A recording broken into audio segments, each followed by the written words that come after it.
You know, anytime we have an election, we're always looking at the candidates and we're saying to ourselves, who has our best interests at heart? Who could do the best job for the country? But we're also thinking about who has the best character. What kind of person are they? You know, that's always been a big issue for both sides, is to look at the candidates and say, you know, what kind of temperament do they have? What type of character do they have? What type of compassion and empathy do they have? That's how it used to be anyway. I remember a time where there were people on the opposing side that I didn't agree with politically. For example, I didn't agree with Mitt Romney, but I still felt like he was a decent human being. I didn't agree with John McCain, but I respected his service to our country, and I felt like he was a good human being at the end of the day. But when Donald Trump got on the ballot, that's the first time in my life where I was going, wait a minute, this guy, not only does he not have an idea of how government works, but he's also just a very cruel, bitter, resentful, spiteful dude who's doing nothing but empowering bigotry and hatred. And so that's always been my biggest deal breaker with Donald Trump. And there's people out there that'll say, well, I know he says all this offensive stuff, but I like his policy. I have yet to see or hear anyone tell me what those policies are. They don't, because he didn't have any. All he had was cruelty. All he did was empower them to be assholes, and that's why they loved him. But I've got some great clips here from Ben Meiselas, because he was comparing Joe Biden on the Howard Stern Show versus Donald Trump on the Howard Stern Show. And right here is just Exhibit A as to the difference between the two men's character. First, we're going to take a listen to Joe Biden on Howard Stern. Take a look. Here's a very important moment on the interview between President Biden and Howard Stern, where President Biden talks about the loss of his son, Beau, and how Beau Biden told President Biden, look, I need you to hang in there. I need to make sure that before Biden was the president, stay involved in politics even when I pass away. Listen to this. He knew his time was up, and one night we're having a dinner at our home before he was incapacitated, hospitalized, and he said, Dad, can we talk? And I said, sure. And he said, look at me, Dad. Promise me, Dad. Promise me, Dad, that you'll not leave public life. I know when I go, you'll want to quit. You'll want to quit. And he looked at me and said, Dad, give me your word as a Biden. Give me your word. Wow. Look at me. I'm serious. I give my word on the health of my family. Okay, politics aside, whether you agree with the man or not, and let's say you voted for him the last time and you're unhappy with certain things about him this time around, can we at least agree that that is a compassionate, decent human being right there? Can we not have some empathy for that? Can we not sympathize with someone losing their son and their son saying that to them? I cannot imagine what it would be like to know that I'm losing my son, and my son is saying to me, Dad, keep doing what you're doing.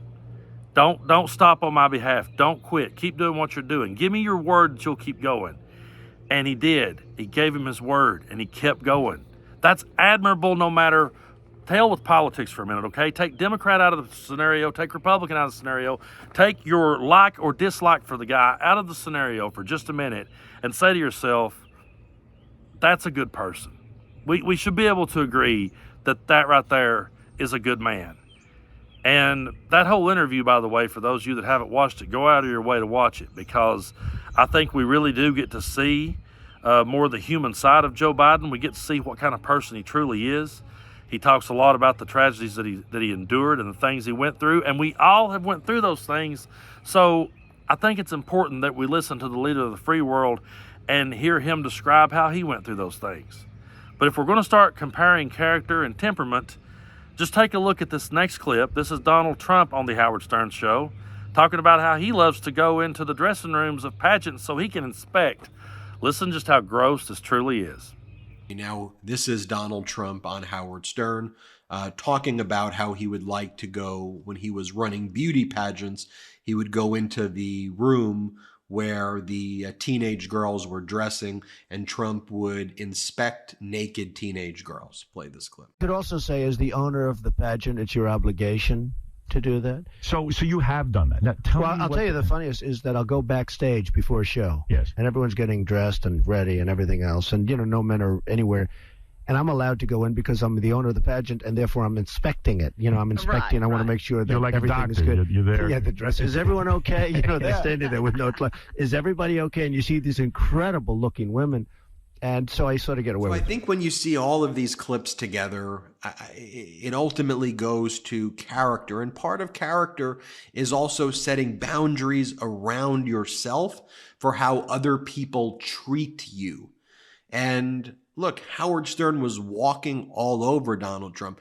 Trump thought that he was, like they were having a conversation together as equals. Stern was mocking him and getting him to say the dumbest things now and horrific things and sickening things and criminal things. Now, think about how world leaders treat Donald Trump. If that's how Howard Stern treated him, think about how Putin treats him. Think about how President Xi treats him. Think about how Kim Jong-un treats him. Think about how MBS treats him, like a clown. Like a clown. No offense to clowns. There was a time in American history when that one clip alone would have disqualified him from ever running. He would have never been considered a serious candidate. No one would have ever got behind him. That would have been the end of his political career in any other era but the Trump era, obviously. Because I remember a time having conversations with people back during the Clinton administration, and I was a fan of Bill Clinton. I still think he was a great, effective president.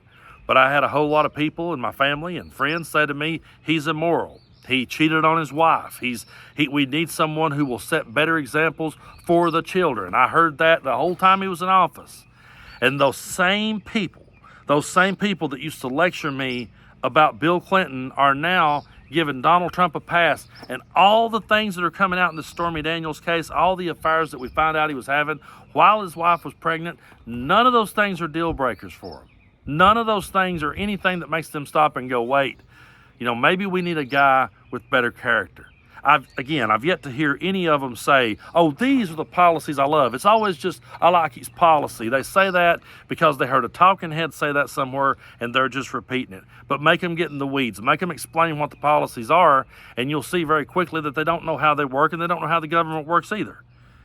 And so, you look at the character of the two men and you take politics completely off the table for a minute. Completely off the table. I can tell you this. I would not want a guy with Donald Trump's temperament being the front runner of my party.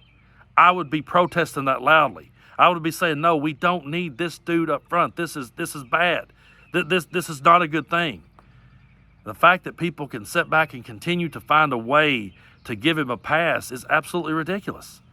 It truly is, because politics aside, we should want a decent human being. And if someone isn't a decent human being, if someone is okay with cruelty and someone is okay with resentment, you got to look at it that how are they going to make their decisions? Do you want a guy over here who's compassionate, who has empathy, who thinks things through before he does it? Or do you just want the guy that just shoots off at the mouth, says whatever he wants to say, he's cruel as hell, walks all over the top of everyone, bullies everyone, and you think that's the guy you want making those decisions about policy? If you ever figure out what the policies are still, would you want someone like that in charge of it, making the decisions for your life? You want someone with Donald Trump's temperament? The guy can't even accept defeat. The great Muhammad Ali came back after 3 years of being in exile, and he lost to Joe Frazier. You know what he said? He said, sometimes we lose in life, and we have to figure out, how to get back up. They asked him, they said, what went through your head when Frazier knocked you down? He said, get up. That's what goes through reasonable men's head. And reasonable men realizes, hey, I lost one. I'm going to go back to the drawing board. I'm going to try again. Donald Trump doesn't have the ability to do that. Joe Biden has lost a whole lot in his life. And he's went back to the drawing board, and he's realized how to keep going. Joe Biden has endured tragedies, and he's figured out how to get up, dust himself off, and keep going. And he gave his dying son his word that he would. And I have mad respect for that. Politics aside, there may be something tomorrow that I'll say, you know what, I disagree with Joe Biden on that. But no matter what, I will always be saying, man, I have mad respect for someone who could look at their dying son and give him his word that he'd keep going. And I can't respect someone like Donald Trump. There's none to be had for him.